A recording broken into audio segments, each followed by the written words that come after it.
میں تو دو ہی تھے، اذ ہما تثنیہ کا صیغہ ہے، اذ ہما کا معنی ہے جب دونوں فی الغار، اذ ہما فی الغار،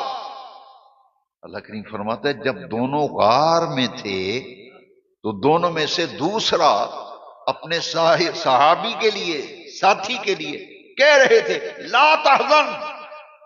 فکر مند نہ ہو، ان اللہ معنا، ہمارے ساتھ اللہ ہے، اللہ ہے ہمارے ساتھ غار کے اندر۔ یہ سیدنا ابوبکر صدیق رضی اللہ تعالیٰ عنہ دشمن حضور کا تعاقب کر رہے ہیں، جسے پنجابی میں کہتے ہیں